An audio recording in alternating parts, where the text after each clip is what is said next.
Well, sorry for the inconvenience. As Francois said, I'm Jesus Moreno, and I'm here because I've started looking into how sustainability can affect different industries, and particularly the textile industry. I'm running currently an association called Talent.os that is seeking to create programs like the ones that Nylstar is launched under the Nateo brand. And we're seeking to align the different objectives from the UN perspective with the different sustainable development goals that can be achieved by changing the paradigm of the current industry.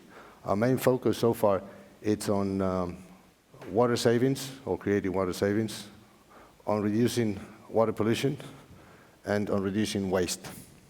Let me just show you a video of what is the reasoning behind everything we're trying to accomplish. Most scientists agree that changes in climate will continue to disrupt the water cycle. With longer periods of drought, water management and conservation are crucial for protecting this precious resource. We're deliberately murdering our rivers. Our rivers across the world were being deeply impacted by the dumping of poisonous, toxic material. The wars of the future will not be fought about oil. The wars of the future is going to be fought about water. Every single piece of clothing that you buy comes with a cost. We found microplastics at every depth we sampled in Monterey Bay. We found the most microplastics 600 feet below the surface of the ocean. It shows that the extent of plastic pollution reaches down into the deep sea. Now we're seeing about 60% of the clothing fibers are plastic. They pack even very old items. They can even pack items that are not even good, and they end up dumping them in Africa or in Kenya. If we continue like this, it's done. It's done.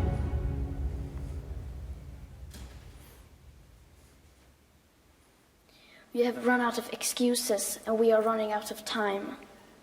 We do need hope. Of course we do. But the one thing we need more than hope is action.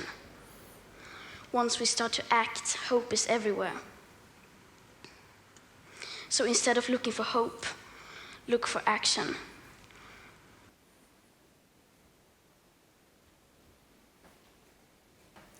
So it's a very simple message. We shall feel no fear, but start looking into how to act in order to reverse the situation. There is a number of processes in the supply and value chain of the industry that can be addressed and changed in order to create a new process, a new paradigm, which is more sustainable, more responsible, and that eventually will make out of our businesses sustainable businesses in the near future. We've seen how generations are changing the way they act and changing the way they perceive things. And it's not only about younger generations, but the generations to come, because they will have whatever we leave as planet to them. In this scheme of things, what we see is that over the last, or let's say in recent past 15 years, we've seen that the manufacturing in the textile industry has doubled.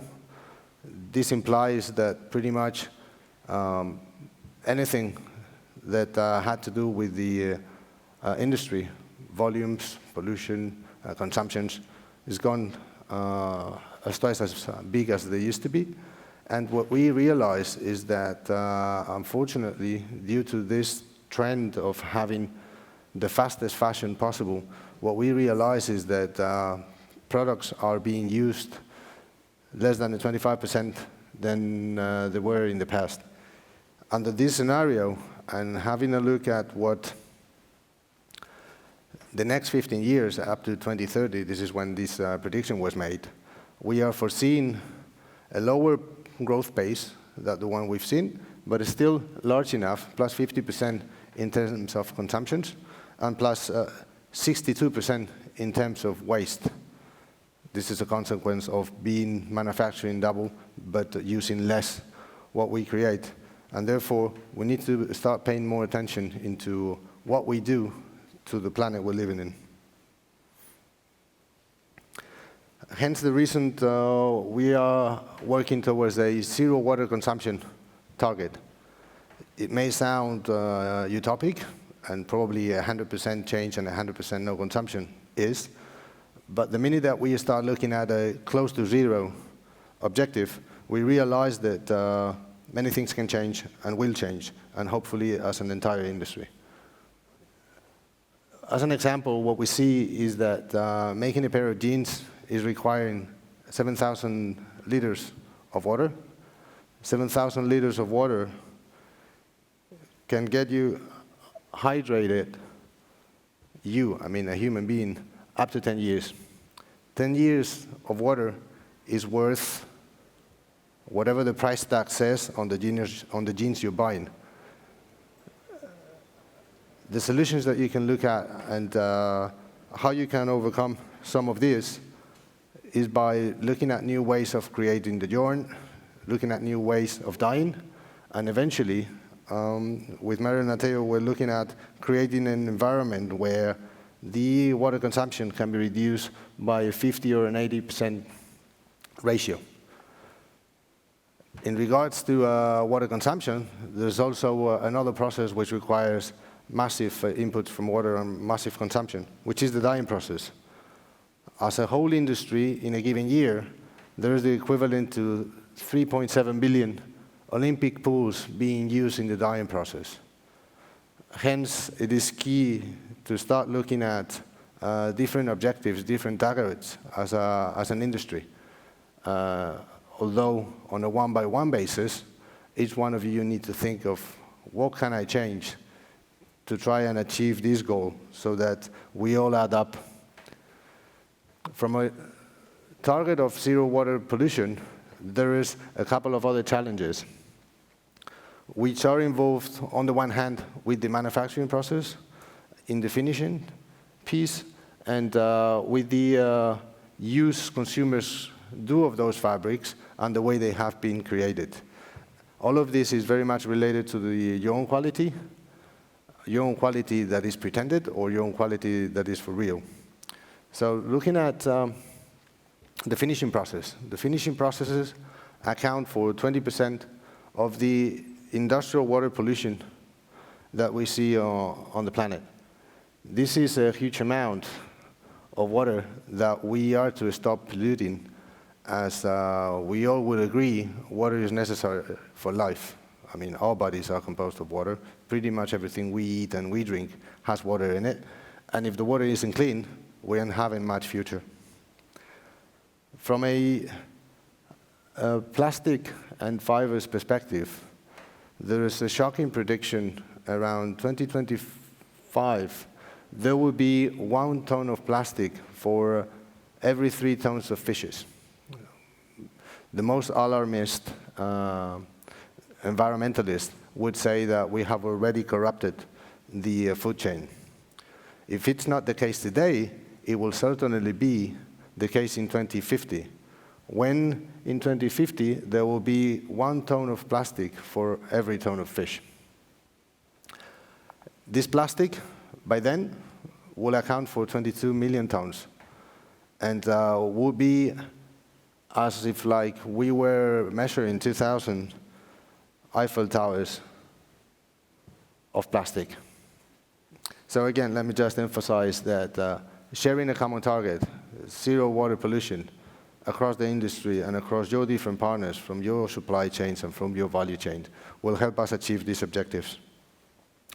Last but not least, there is a zero waste target we're aiming for, which involves changing from a process perspective in a massive manner. What we have, it's a linear economy model nowadays in pretty much every single layer of the industry and in the industry as a whole.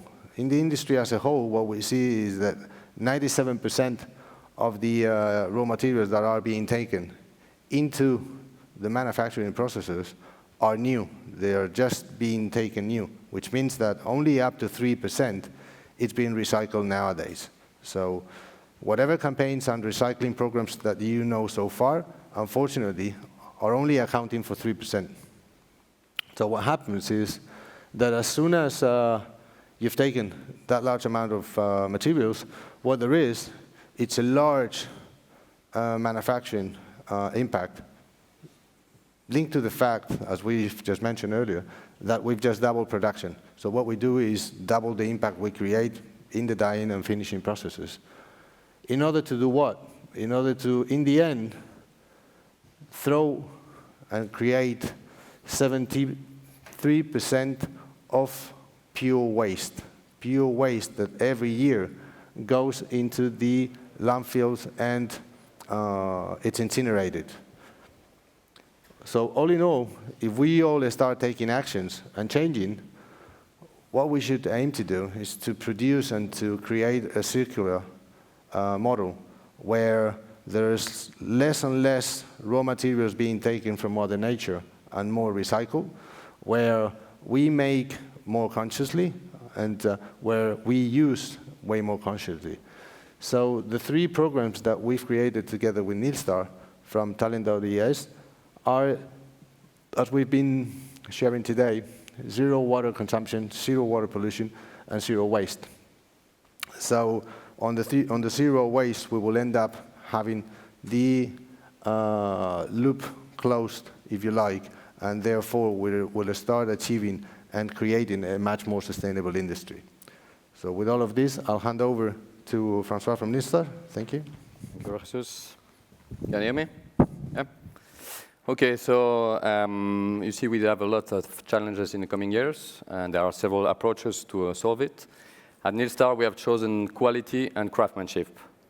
So we use top quality products in our processes in order that afterwards to have sustainability programs. So quality is the core of our sustainability program. So quality has been in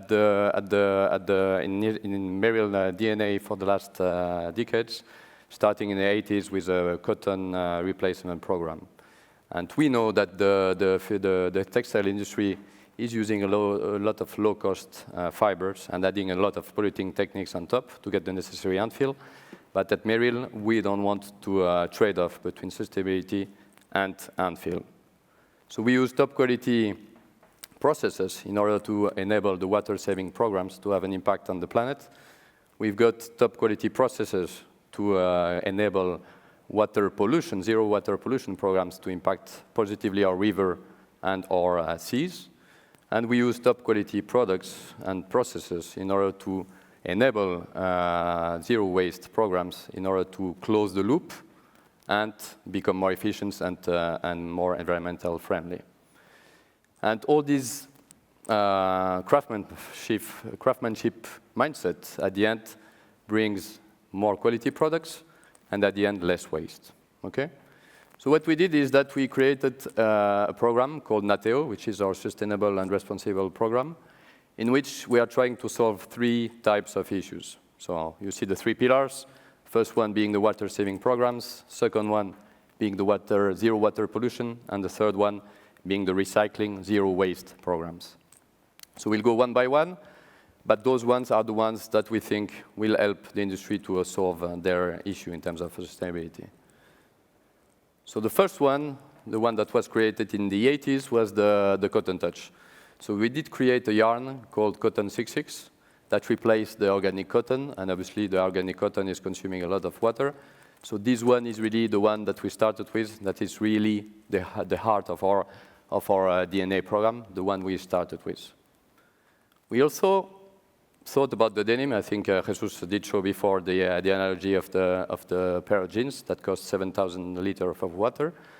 We have invented a way to replace some of the yarn of the denim with our yarn, saving up to 50% of water consumptions. Also, putting some digital print on top, we could get to 80–90% sustainability, water reduction, which is what we call radical denim. And then finally, the most important within the water-saving programs are the eco-dye. So it's a sustainable waterless dyeing process, which we name Meryl Eco-Dye, which eliminates completely the need of a traditional dyeing process at the end of the chain, and basically we can extrude within our process the color within the yarn. So it has better quality of colors, it has better fastness, and better hand feel. So that's very important for us. Also, we are thinking about the designers. So you see the range of colors, more or less, that we have, which are solid colors. What we want for the designers is the idea of being able to mix those colors to be able to cope with the fashion change very rapidly. So we have the way to mix the fiber to do some mélange. And recently, we also added metallic colors. So we have the silver, the bronze, and the gold, which combines the shines of the lurex with the touch of the nylon. So that's for the water-saving programs. Another important pillar that we discussed before is the zero water pollution target that we have. So we know that the industry, the fashion industry, is using a lot of a staple fiber in the equation in order to get to the necessary unfill with a low-quality fiber. But the stable fibers, we know also, is releasing a lot of microplastic before the first 10 washes, polluting the ecosystems. So with Meryl, by spinning the continuous Meryl fibers, which is of quality, we managed to get the necessary unfill without polluting the seas and the rivers by releasing microplastics. So we did a lot of studies recently with our external lab, LEITAT, which we'll present now with Paola, the results of those tests. Okay, thank you very much for the introduction, Francois.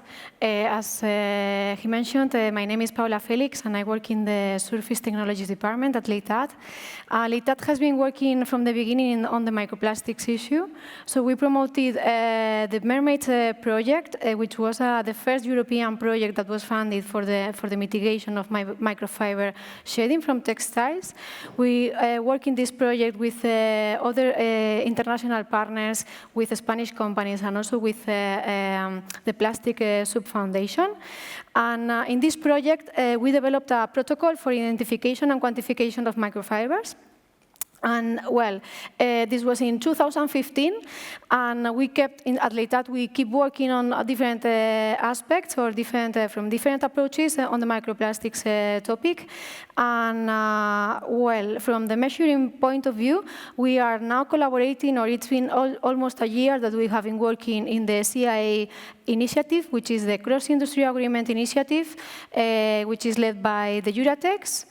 And basically, we are working with other international experts. I can see here in the room some of the experts. And well, we are working together in order to get a harmonized protocol for the identification and quantification of microplastics. So we use this protocol for evaluating Meryl yarns. And well, just to give a little bit about an overview of the protocol, basically we've got a machine that simulates the domestic washing. Then we've got the recipients inside. We put the textile, we put it with liquid, with water, and then we add some steel balls in order to mimic the mechanical action that will happen in a washing machine. The machine runs a program with a specific temperature and for a specific time. And then once the program has finished, we collect, we filter the waters that contain the microfibers with a standard filtration. And then we measure the microfibers deposited on a filter. And we calculate the amount of microfibers by gravimetric analysis. So this is what we have done with the Meryl yarns. Here we can see some of the results. We tested the Meryl-based garments, and we compared with two other types of textiles, with polyester staple based yarn textile, and with polyester continuous filament yarn. And we compared it with the Meryl fiber. So if we compare with the polyester staple yarn, we can see here that it releases much higher amount of microfibers compared to the Meryl fiber. This is quite expected result, because we all know that the staple yarns, they release much more, because of their nature, because of their staple nature, they release much more microfibers than continuous fibers. But the real thing, if we compare it here, the nice results that we got is that we compare the Meryl fiber with, which is a continuous filament, and we compare it with a polyester continuous filament. Both are comparable. So the fibers are continuous, and the textile structure is comparable. And what we got is that the polyester continuous fiber, compared to the Meryl fiber, released much higher microfibers compared to the Meryl fiber. So this was quite surprising, but it's, as Francois has mentioned, they are working on the spinning process, they are working on the dyeing processes, and of course, they are finally getting a fiber that it has an advanced characteristics that we can see here. They allow for an important reduction of microfiber release from textiles during the washing processes. So that's basically what we wanted to show, our results from LATAT. And thank you very much. Thank you, Paula. So as you can see, this one is a very important feature for us. We really want to reduce as much as possible the microplastics in the rivers and the sea. And in terms of pollution, we have another one that we want to reduce or drastically eradicate, is the solvent-free program. So what we can see is that the fashion industry, again, with the finishing steps, is the greatest consumer of fresh and quality water, polluting seas and rivers. Again, it's just because of the use of the low cost and low quality yarns and materials, and to fake it so that it becomes a real nice handfeel.